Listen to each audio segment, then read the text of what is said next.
everyone, and welcome to Natural Grocer's Nutrition Education presentation. We are pleased to introduce Karlene Karst, a nutritionist and an expert in natural health and wellness. She is the national health expert with Natural Factors. She is also the founder of Sealicious omega-3 oils, has published several books, and is an upbeat and knowledgeable TV personality. She has appeared as a spokesperson on many TV shows, including The Marilyn Dennis Show, CTV Morning Live, and Global Morning News.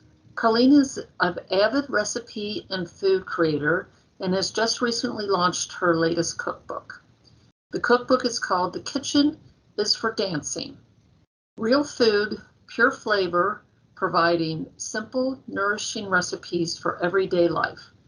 Karlene can be seen daily on her social media sharing healthy tips and drinking a green smoothie while taking care of her busy family of 5. Welcome, Karlene. Thank you for appearing. Hi everyone, welcome to our discussion today on feeding the microbiome. My name is Karlene Karst. I'm a nutritionist and a natural health expert for Natural Factors Group and associated brands. And it's a pleasure to be with you. Welcome to my kitchen. This is actually become one of my favorite topics in nutrition because first of all, I've experienced the benefits firsthand of making a more focused effort on incorporating fermented foods and prebiotic foods into my diet for my digestion and several other digestive health issues that I was having a few years ago. And also because, of course, feeding the microbiome has become more than just something we used to hear about. It's become part of a mainstream way of living, and we're seeing so much interest and popularity now when it comes to talking about gut health. This past 18 months has put the focus back on our immune system, and this is really one of the areas where the gut is very much aligned with the health of our immune system. So there's so many different reasons why we want to become more knowledgeable about gut health. So today I wanted to kind of break it down and talk a little bit, first of all, just to make sure we're all on the same page, talk a little bit about gut health, talk about what the microbiome is, and then kind of get into some fun, more practical ways of which you at home can make fermented foods. And so fermented foods can play an incredibly important role with growing and improving the health of your gut. And there are certain ways called fermentation that you can make these healthy bacteria in certain foods. And probably the most popular example would be something like a sauerkraut, which is actually so crunchy, so tangy, and quite simple to make at home. So I want to show that. First of all, I just wanted to talk about the importance of the gut. I think that there are 3 main reasons why we want to make sure our gut is in good working order. Number 1, probably the most familiar reason why is that we know our gastrointestinal tract is so important for digesting and absorbing our food. So that is what most people are familiar with. And so we want to make sure our gut is in good working order so that we're able to properly digest our food, that we can absorb it, we can get all the nutrients from it.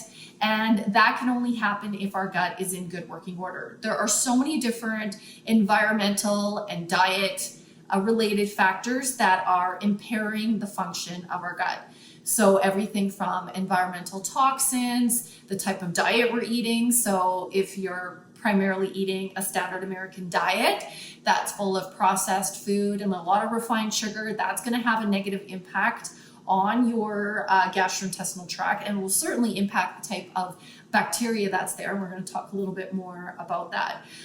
Stress is also a really negative really a negative factor in the health of our gut. And so if you're eating well and you're doing all of those things that are important to your gut, but you're finding yourself stressed or you don't have good coping mechanisms to help handle the stress, that can negatively impact the type of bacteria and the overall health of your gastrointestinal tract. Your body goes into that fight or flight response, and instead of the gut being nourished with all that rich blood, your blood is being shunted out to all your extremities to help deal with the stress that you're under. So remember, stress is really how you're perceiving a situation. And there are so many different ways, from yoga, meditation, intentional living. There are even certain nutrients that we can supplement with that can help our body to cope and to deal and manage with the stress. But definitely, I always say, starting with a good evening, bedtime, and morning routine, and really getting those under control and getting enough sleep at night is one of the best ways to help start your body on a good path and help to deal with the stress. And we could probably talk about stress control for an hour because there's just so many different ways, but it is actually one of the most important things. So like I said, you can have all the most amazing food and all the probiotics and the fermented foods in your diet, but if you're constantly under stress, that is going to negatively impact your gut. So number one, digesting and absorbing nutrients, so incredibly important. And that is one of the main reasons we want to make sure that our gut is in good functioning order. Number two, it's so interesting because it's like our gut communicates to other organs. So we hear now that the gut is kind of like its own being within our body. And our gut is able to communicate with the brain, the heart, all of these different organs in our body. Our gut actually has a direct line of communication to it. So as we've seen over the last several years, and we've heard the research and we've seen the science saying that the gut is really like your second brain, which is so valid, and it's incredibly true, and it has this ability to communicate with your brain, meaning it's involved with the stress control, it's involved with emotional health and helping your body deal with anxiety and stressors. So if we have a good functioning gastrointestinal tract and we have the right balance of bacteria, we have the right good bacteria versus bad bacteria, we are eating a diet that is helping us to produce these good bacteria, we then in turn can help our brain deal with all the emotional and anxiety stressors that we come in contact with every single day. So we really want to make sure that have a healthy functioning gut so that we can improve our overall emotional response that we all deal with on a daily basis. Number third, the connection to the immune system is so important. So I don't know if you know, but 70 to 80% of your immune cells live inside your gut. And that is incredibly important to know because as we've talked about, how do we keep our immune system healthy? One of the best ways, and who would have thought, is to keep your gut healthy. So we want to make sure that those bacteria that live in your gut are powerful, they're healthy, they're well, they're doing their job, and you have lots of them. And this will help to really strengthen and improve your immune response. So remember, 70 to 80% of your immune cells live inside your gastrointestinal tract. So really important to take a look at your diet because what you're eating every single day is one of the biggest factors with the health of your gut. Some of the other factors that can compromise your gut, as we said, a toxic overload, too many antibiotics, prescription drugs, over sanitization, which has been a bit of a conundrum this past 18 months as we've started to see the importance of washing, frequent washing, and we've seen the reintroduction of a lot of antibacterial washes and hand soaps and sanitizers. And so this is not overall the best way to manage the bacteria because we know when we're getting rid of too much of the bacteria, it can't decipher between the good and the bad bacteria. So we want to continually be repopulating and trying to grow more of those good bacteria in our gut, which we're going to talk about ways within our diet that we can do that. We also know that inflammation, which is rampant in our society because of the type of diet we're eating, can also have a negative impact on our gastrointestinal tract, so that lining of the gut becomes inflamed. And just overall, the poor standard American diet, which tends to be overly processed and too much refined processed food, too much sugar, which can be very damaging to the type of bacteria present. So number of different conditions can result from having an improper gastrointestinal tract, everything from things that you should be aware of on a daily basis. And there are so many different ways and questions that you can actually ask yourself in terms of, is my gut healthy? Just pay attention. You know, we should all do a check-in with our body, with our health every day. Ask yourself the questions. Are you bloating? Are you constipated? Or do you have diarrhea? Are you experiencing any kind of acid reflux? Do you have food intolerances or food sensitivities, some irritable bowel syndrome happening? How are you feeling? And I think about all those different physical symptoms that show the health of the gut. And so I think it's a good idea to do a check-in every day. Know your body, know you. You're in the driver's seat of your health, and only you are able to really know if you are experiencing any of those signs or symptoms that you might be suffering from a little bit of gastrointestinal disturbances. And it could be an opportunity or an area for you to make certain improvements in your diet, maybe your stress management, your exercise. Maybe you take a look at, there are certain prescription drugs you've been taking that you don't necessarily need to take any longer. All of those different things are important. So let's talk about the mighty microbiome. And we've heard this term used so much in the last, I would say, 5 to 10 years. I've been a nutritionist for over 20 years, and I would say that the concept of the microbiome is obviously not new. We always knew it was there. And I think back, if we look at ancestral diet times, everything they did, from the amount of fiber they ate to the fermented foods that they consumed, all of those different things help to improve their gut health. So now we see the connection of poor gut health to so many of the different chronic diseases that people are dealing with. And so your microbiome is really comprised of over 100 trillion bacteria, if you can believe it. So you have more bacteria than anything else. Your microbiome is not just inside your gut, it's actually housed in your gut, your mouth. All your entry points into your body contain all these different bacteria.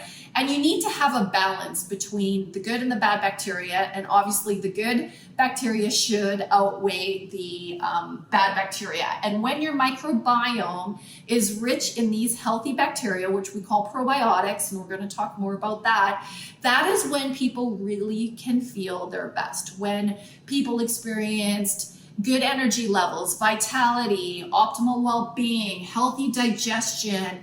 They receive all the nutrients from the food that they're eating. They're able to break it down. They're able to absorb it. They have really stable emotional health. You're able to control stress levels better. So almost every single facet of our health can be improved by the microbiome. And so what's interesting is, I always like to say, because I'm somebody who's gone through some of my own personal health challenges in my life, and I feel like this is a silver lining with our diet and with health, is that it's never too late to get better. And that is a silver lining. Our cells are constantly regenerating. And although your microbiome is basically established at birth, and it's pretty much passed from your mother if you were birthed via the vaginal cavity. If you were born via cesarean, you wouldn't have had the opportunity to receive all those bacteria that you do when you're born during a vaginal birth. So that's when you get your first mouthfuls of good bacteria as you enter this world. And then from there, your microbiome is established about up until the age of 3. And so we see that's when a baby's immune system fully starts to develop, is around age 3. It's when all those different foods and the germs and the bacteria and everything that you're exposed to on a daily basis really starts to take shape and create what we know as your mighty microbiome, that beautiful bacteria balance that helps you feel your best, helps you to be strong, helps you to be healthy, have a strong functioning immune system.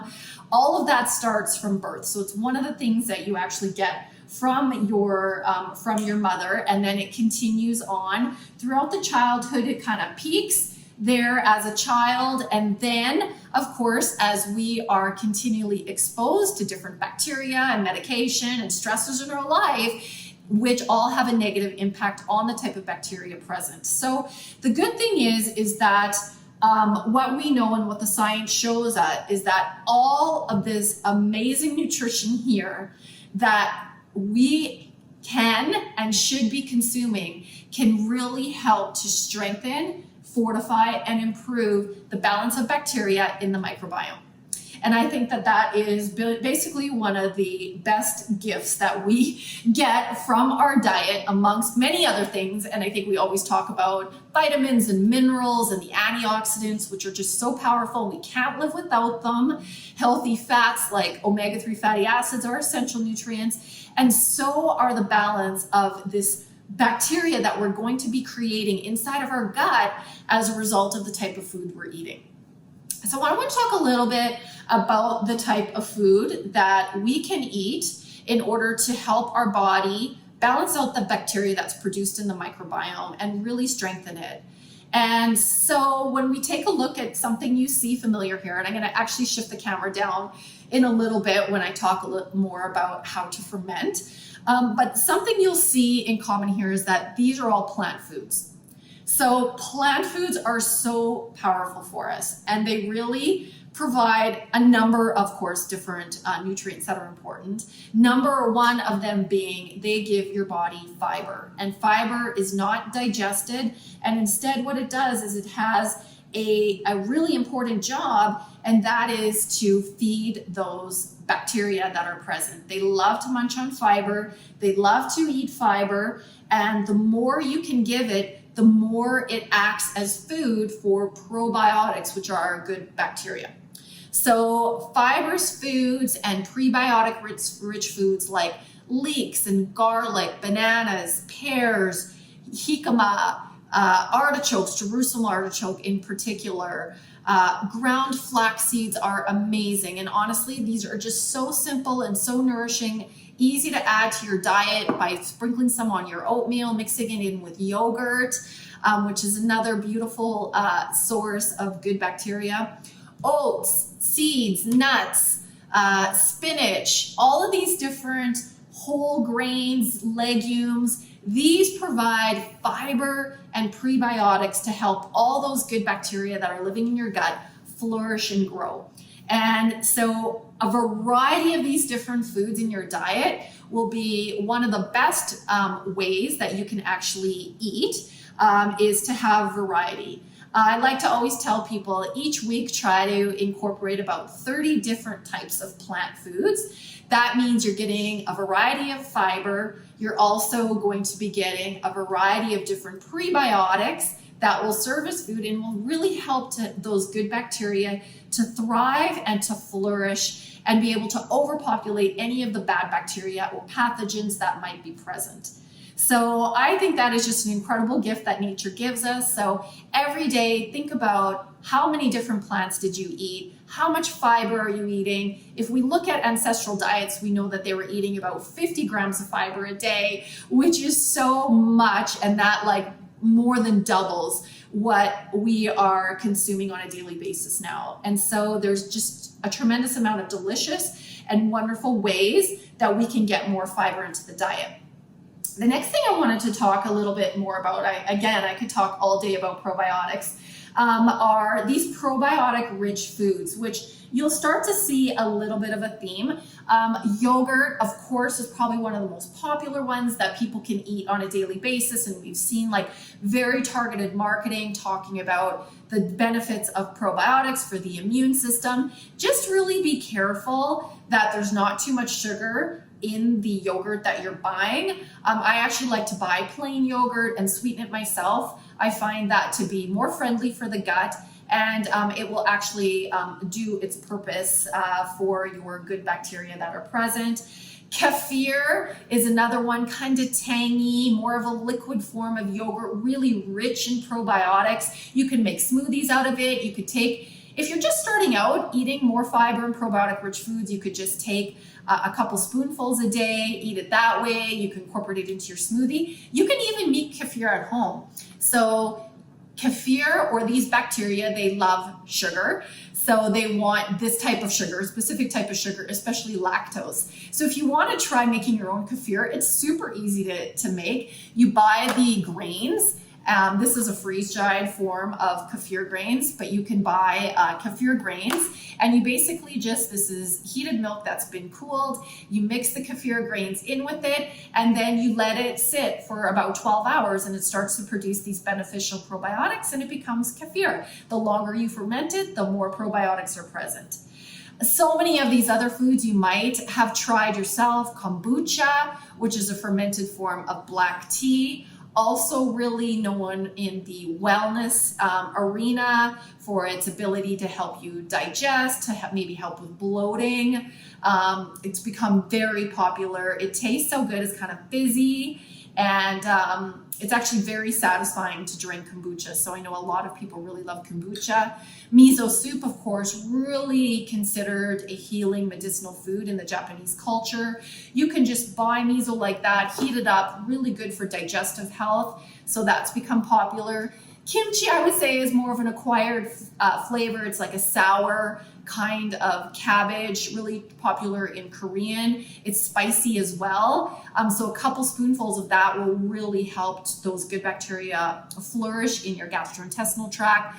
I would say sauerkraut is probably one of the most common. A couple spoonfuls of that a day is like magic fertilizer for your gut. I'm telling you, so good. Crunchy, satisfying. Maybe it's a little bit of an acquired taste as well, but I feel it's habitual. And once you get in the habit of having sauerkraut in your diet, you will miss it when it's not there. And so keep a jar of it in your fridge. Take a couple spoonfuls at lunch, have it as a side at dinner. And again, it just does so much good for your gastrointestinal tract. There's also tempeh, which is kind of like a meaty texture, become very popular for vegans. Also really rich in protein. So not only are you getting that probiotic rich option, but you're also delivering additional protein to the diet. This has been one of the ways the Whole Earth and Sea fermented greens and protein is actually something that I use every single day. And I love it. And so what that fermentation process does, it basically helps to break down some of the nutrients that would otherwise be very difficult for us to digest. It also, during the fermentation process, helps to make certain nutrients more bioavailable for our body, just overall easier to digest. And of course, it's really going to do a beautiful job of working in our gastrointestinal tract and helping to make those good bacteria grow and flourish. And overall has been shown to be extremely beneficial for gut health. So I'm loving the addition of the Whole Earth and Sea. This is the chai vanilla flavor, and it also contains a blend of protein. So you're getting 21 grams of vegan protein, plus about 6 grams of the fermented greens, which is amazing. This chai vanilla flavor is delicious. I make a smoothie or a smoothie bowl with this almost daily, and I absolutely love it. The flavor is outstanding, and I've had no issues at all with gas or bloating as a result of this fermented greens and protein products. So really nice and easy way to get more fermented greens into your diet. It also comes on its own if you don't want the protein component to it, but I always find protein, especially first thing in the morning when I'm making a smoothie, as to be a really great way to jumpstart my metabolism, give me more energy, help stabilize my blood sugar, and I'm loving this addition. So I think you will find this very easy and convenient way to get more fermented food into your diet. So I want to talk a little bit about now that we are going to be eating these prebiotic, fibrous rich foods, this variety of plant foods as a way, if you are interested in doing it yourself and making your own fermented foods, this is just actually it's fun. It's very satisfying. And I think we've seen a real trend towards getting back to some of the basics. You know, I've seen, as a mom of 3 kids, I'm in my 40s, I'm telling you, I have absolutely loved things like gardening and growing my own herbs and cooking myself and just getting back to some of the basics that I think had been lost for so many different years, or for so many years. And I think now that there's been a real focus back on healthy family living and overall wellness, and knowing that if you make something yourself, you're actually taking control over what's going in your body and you're taking control of your health, and there's nothing better. So when you're fermenting, this is different than pickling, which I feel we've seen. I think it gets confusing for people, and I think that we often mistake fermented foods with pickling, which when you see pickled cucumbers as an example, that's usually there's been some vinegar added and some sugar, salt, water, etc. Fermenting is when you're just adding salt and you're going to let that bacteria kind of ferment the food on its own. So you're actually trying to create bacteria, which you do with this salty water brine mixture. And so I'm going to take you down to this end of the table. I'm going to move the camera down a little bit. We talked about fermenting and making kefir at home. Vegetables are probably the most popular, I would say, to ferment. Cucumbers are amazing. Radishes, jalapenos, cabbage is probably a personal favorite. And so there's a couple different ways to ferment. So one of the ways I'm going to show you, I've already done this for time's sake, but I've already added, basically what you do is you want to dissolve sea salt. So you can use either coarse or fine sea salt. I like the fine sea salt. I find it easier to control the saltiness. And you can use 1 to 3 tablespoons, depending on how salty you like it. I also find that you need enough in order to control the pathogens and the bad bacteria that might be growing. But if you have too much, it can get salty. If you don't have enough, the vegetables kind of lose their crunch. They lose their crispy texture, which is also desirable. You'll know when a food has been fermenting because you can kind of see some cloudiness forming. Usually when you're buying like something pickled, you're not going to see that. Carrots are also a really nice vegetable to ferment. So you could do that. You could do asparagus. And what's so amazing is that you can actually add different herbs. You can add juniper berries, bay leaves, ground peppercorns, garlic. I mean, once you get the process going, there's so many different ways that you can make these jars taste, smell, and look absolutely beautiful, because I always think it's so nice to have a food that is not only good for you, but it also looks beautiful too. And what you're going to do is, if you've taken, so this is a liter of water, filtered water, because you don't want to be adding any bacteria from tap water, which might contain additional bacteria. So this is actually filtered water that I've dissolved 3 tablespoons of fine sea salt. So that's kind of my ratio, is 1 to 3 tablespoons of fine sea salt to 1 liter of water. Dissolve the salt, let it cool, and then you can submerge your vegetables in this brine. And so I've chosen these jars that already have lids, and you're going to just seal it up, and then you're going to pop it into a fairly cool, darker place. So you don't want to have direct sunlight shining on it. You want to make sure, like a basement area or a pantry, something without natural light, and you're going to let it ferment for several days. You'll start to see the fermentation process happening. With kefir, I usually like it after about 24 hours. With something like a sauerkraut, I usually let it ferment for at least 5 to 7 days, and then you can ferment it even longer. As soon as you pop it into the fridge, the fermentation process stops. So it's like keeping it out at a cool, dark place and keeping it submerged under liquid. You might want to check it, and sometimes you might need to add a little bit more liquid, or you can take a tamper and make sure the vegetables just stay fully submerged. So we can close those up. So you can kind of see some of the tools that you need to ferment.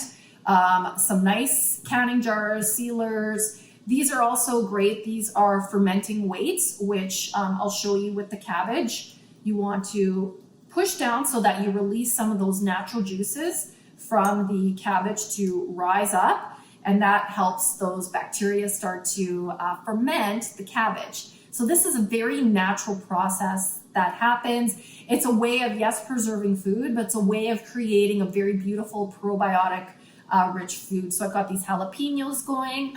I'm going to move these out of the way a little bit because I want to show you. So I didn't bore you. I pre-chopped everything. So I've kind of started making this. Now with the cabbage, you can use red, purple, Napa cabbage. This is just a beautiful cabbage, beautiful whitish green cabbage. You're going to want to take the outer leaf from it, discard those, discard the hard kind of outer leaves. You don't need those. What I would normally do is, or what I do is I cut it into 4. I take the core out, and then each of those 4 sections, I slice very thinly so you get these really thin ribbons of cabbage. So that's how you want it. Then rather than submerging, because when I'm making sauerkraut, I do it differently than I do the vegetables. So when I'm doing the sauerkraut, I'm going to massage salt right into this. So I've already added, to get the process going, I've already added 1.5 about tablespoons of fine sea salt. So I'm going to add more here. Really get that going. The salt helps to release the natural water that's in it. And as you massage and you work your hands through it, it will start to release and soften. So it'll start to break down because of the salt, and it'll start to, and it's getting all liquidy and beautiful right now. I'm going to show you what this is. I started this a little bit earlier just to kind of help save time, but this is so simple to do, and there's actually, I don't know, there's something really satisfying about it. So we're getting all nice and juicy here. It's breaking down. It's totally soft. The texture of the cabbage really changes when you're massaging that salt into it. We're going to continue to do that. Break it down. It's all soft. Then what you're going to do, I should have mentioned that you want to make sure you have clean hands too before you start to make sauerkraut, because you don't want any additional unhealthy bacteria going in there. So give your hands a clean. And then from there, you're going to put it in here. And it's the same process. So the difference is we've already started to bring out the natural water from the cabbage. You can see here, that's just from massaging sea salt into it and breaking down that cabbage. We're going to add all that. And with this, we want to help weigh it down so that the juices rise above the cabbage. And that's one of the reasons why fermenting weights, but you don't need to actually use a fermented weight. There's all kinds of different things that you can use. Just make sure it's nice and clean. This is specifically a fermenting weight. You can use a tamper to help tamper it down. And then you want to make sure, before you seal up, that it's completely submerged underwater. You'll check it maybe tomorrow after it's sat. You're going to check it and just make sure it's completely submerged. Now, this submersion weight is a little bit, I don't know if you can see. Yeah, you can see. This submersion weight is a little bit small for this jar. So you can buy them different sizes. You can get them various sizes. And you're basically going to seal it up. And again, cover it. If you don't have jars that have tight lids, you can take like a cheesecloth and you can wrap a string around it to attach it. You can do whatever you want. There's various trains of thought on this. Some say to burp it, meaning to open out, let some of the gases escape. You'll be able to tell in about 24 hours if it has started to ferment, because you'll start to see kind of like cloudy, the cloudy water forming. Just make sure that it's staying submerged. One of the cool things you can also do is you can take a cabbage leaf and you can lay it over top of the sauerkraut, which is kind of fun. Again, help keep it submerged, help trap all that juice in there. And again, just seal it, close it up, let the fermentation begin. very easy to ferment. Like I said, you can ferment almost any vegetable. And this is very different than pickling. So you're not adding an acid, you're not adding sugar, you're allowing the bacteria to ferment that vegetable and allowing the natural bacteria to produce. And then when you eat fermented food on a daily basis, this is going to really do a beautiful job of helping to heal your microbiome balance, to help establish more healthy probiotics, and just really find that balance between the good and the bad bacteria. So many amazing benefits. Figure out which one you love. Try to aim for maybe 2 to 3 servings of fermented foods a week. And I promise you're going to notice a really big improvement in your overall digestive health. Hopefully also just your overall feelings of well-being and vitality and energy. And remember that fermented food is like magic fertilizer for your gut. And your gut is the caveat of all healing. And we want to make sure that we keep our gut as healthy as possible to help support our immune system, digest and absorb nutrients, and to help with that gut-brain connection and communication that is so incredibly important for stress and anxiety and emotional health. So it's been super fun chatting with you today about fermented food. I hope you've enjoyed this Microbiome 101 on how to ferment and how to feed and love your microbiome. I hope you all stay healthy and happy. Thank you so much, Karlene, for presenting, and thank you all for watching. Please be sure to subscribe to Natural Grocers channel, and please watch for more presentations from Natural Grocers. Thank you.